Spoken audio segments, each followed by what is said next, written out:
In this video, we're going to show you how you can own your own mind and defy the odds. But first, we have to tell you a story. So there's this guy, and he was 24 years old, and he was about 300 pounds. He worked as an exterminator during midnight shift, and he earned about $1,000 a month. As far as he was concerned, that was going to be his life.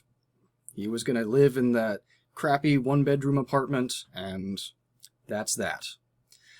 One night, he was doing work in one of the fast food chains that his company was working with all the time, and there were a lot of dead rats, and it was getting pretty nasty, and then a bunch of cockroaches fell on him from the ceiling.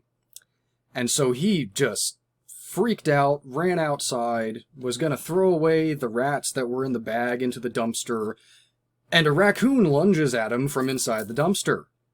And so he just drops everything, leaves his equipment right there, hops in his truck, and goes back home. That morning, because he was doing night shift, he's getting ready to go over to his mom's and have breakfast, chocolate pancakes and all the things, and his beloved chocolate milkshakes and whatever else junk food that he's going to do. And while he's getting ready, he just has the TV on in the background. And he just happens to catch a documentary about the Navy SEAL training, Hell Week. And he's just mesmerized by this process. And so he just sits down, forgetting completely about breakfast, and watches the whole thing. And so he sees these fit, masculine, alpha male types walking up and ringing the bell. And when you ring the bell, that's it. You're quit. You can't do it anymore. You're done. And he just constantly, you'd see the next guy ring it. You'd see the next guy ring it. And it's like, how are these guys quitting? And until finally there's the small graduating class, and one of the instructors is standing and giving the speech and saying that our society rewards softness, but these men don't accept that. And it just hit him. That's what I want to do. And so he gets up and he decides he's going to try to become a Navy SEAL. So he starts going to recruiters. And as a 300-pound man, there's no way. He went to one recruiter, not going to happen, kid. Went to another recruiter, I'm pretty sure they laughed in his face as soon as he stepped in the door. But he didn't give up, and he kept trying, and he kept going for it, until finally he found a guy, and he was weighing in, and rather than laughing at him and saying, you don't have a chance, the recruiter just kind of looks at him and says, you got some work to do. And so our 24-year-old, 300-pound guy says, roger that. And he gets to work, and he breaks it down, and he figures out how long he has to exercise per day to burn the amount of calories that he has to burn in order to hit the deadline that he has in 2 months to lose 100 pounds. Jeez. And so, okay, day one, he's got to run 5 miles. He hops up, he starts running. He doesn't make it half a mile before he stops and turns right back around, gets a chocolate milkshake and sits down and watches his favorite scene from one of his favorite movies, Rocky. And so he plays round 14, which is Apollo Creed has knocked him down yet again. It's almost over. His coach is telling him to stay down, but no. Apollo Creed is celebrating, but no. Rocky climbs back up, and Apollo just gives him this look and shakes his head, and he knows that he has to keep on fighting. So rather than surrendering, Rocky keeps up and stays going, and so that's exactly what this guy did.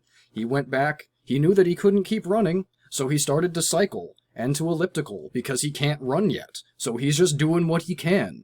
And then eventually he can start running. So he starts running. And the time is clicking, the date is getting nearer and nearer. And finally, that date is there. And he hits his weight requirement. And he can go into Hell Week. It wasn't smooth sailing from there. He failed his first Hell Week. He failed his second Hell Week. He can only attempt it 3 times or they'll drop him and he cannot try it again. But he gets it, and he graduates his 3rd Hell Week, and he became a Navy SEAL. And that was not it. He went on, and now, 20 years later, David Goggins is a world-known name because he didn't give up, because he knew what he wanted and he worked toward it no matter what. Right. So what has that got to do with owning your own mind?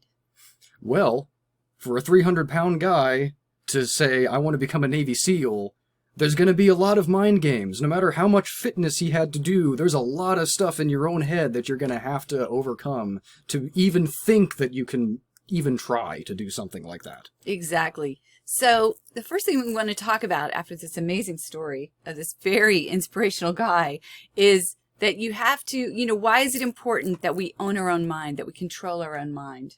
And Napoleon Hill, all these years ago, Think and Grow Rich is one of the most successful, well-known, success books on the planet, right? And in there, it's like whatever the mind can conceive and believe, the mind can achieve. Like you have to figure out that you want this thing and you have to believe that you can achieve it and then you can. But you have to, it takes actions, right? Mm-hmm. But you got to get the mind right first. Henry Ford says this thing that's almost a slap in the face, right? And this one is, if you think you can or you think you can't, you're right. Okay, think about that for a minute. If you think you can or you think you can't, you're right. You, your own mind, your own limiting beliefs or beliefs in possibility and hope are what will determine if you're successful or not successful. Yeah. Not your grades, because he barely got through high school. Right. Look at where he got. Exactly. Exactly. Not your fitness level or your genetics. He was 300 pounds when he set out to become a Navy SEAL. That's right. That's right. The mind likes to be comfortable. As much as that story might be inspiring, most people probably can't imagine doing the amount of exercise required to lose 100 pounds in 2 months, as well as stopping the diet that he was eating and then eating what you need to be eating in order to do that. But you gotta push through it, and your mind is gonna resist that every step of the way. Right, right. And all great achievements require as great or greater a change as the achievement is from where you are right now. Okay, so something I always say that I try to teach my students to get is that you have to get comfortable being uncomfortable. Right. You have to get outside your comfort zone.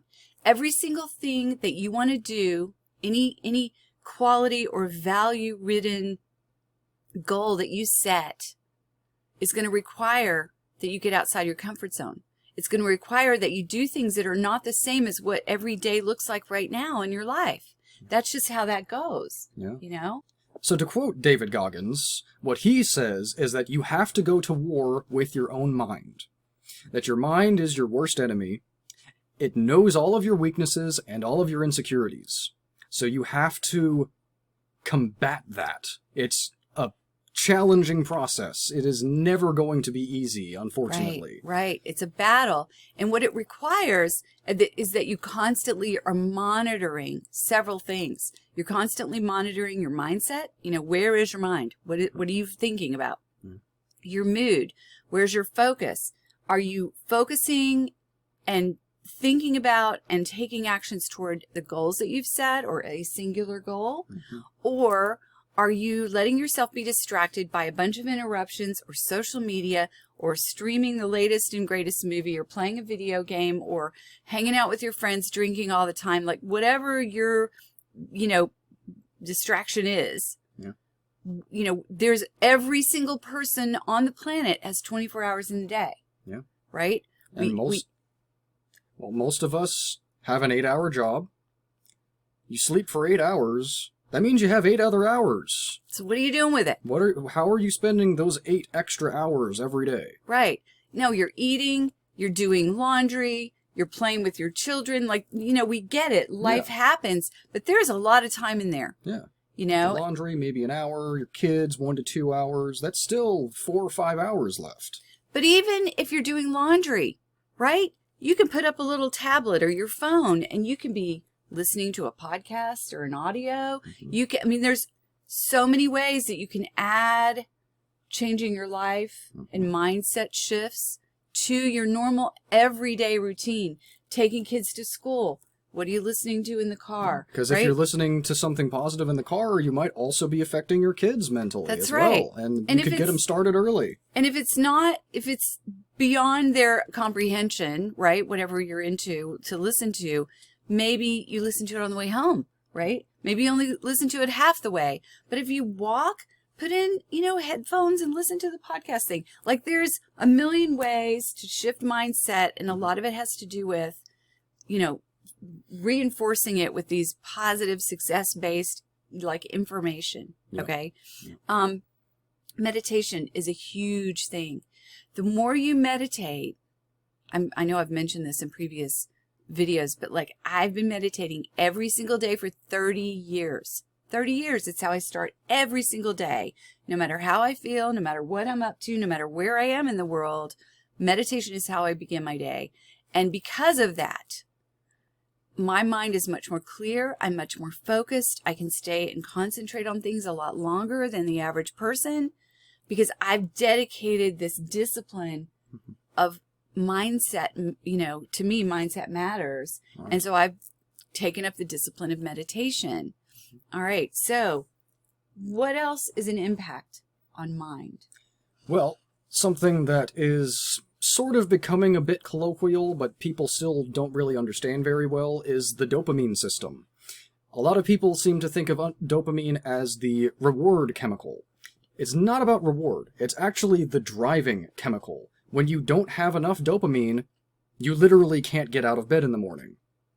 Depressed people, their dopamine really sucks.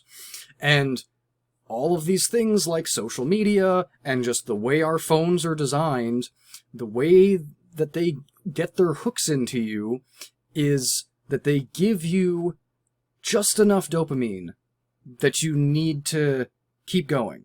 You want to keep scrolling. You want to get the next dopamine spike. And so you just stay there, even if you haven't had a spike for a while. And so, if we had an animal in a corner somewhere, just digging and digging and digging and digging, looking for a bone, we would think that that animal is sick, right?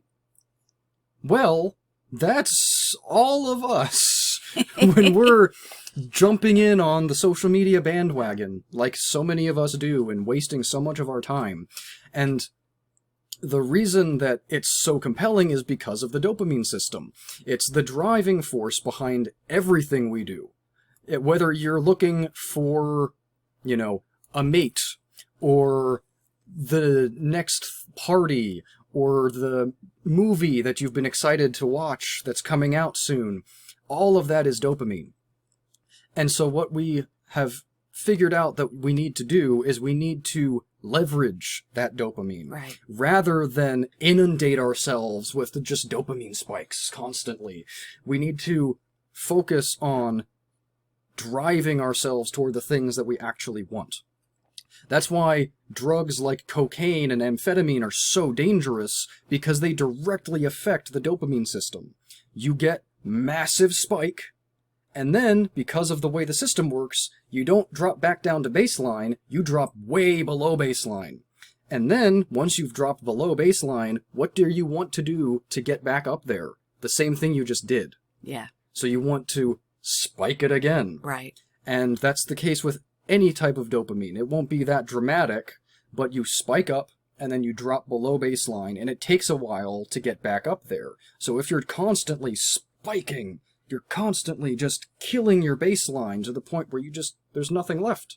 There's nothing left unless you're spiking it with something. So we need to pull back and not do as much of that stuff and focus more of our time and attention on the things that we actually care about. Exactly. So, as we mentioned, there's a few things that we talked about. One of them is watching how you're getting your dopamine. The other one is, meditation.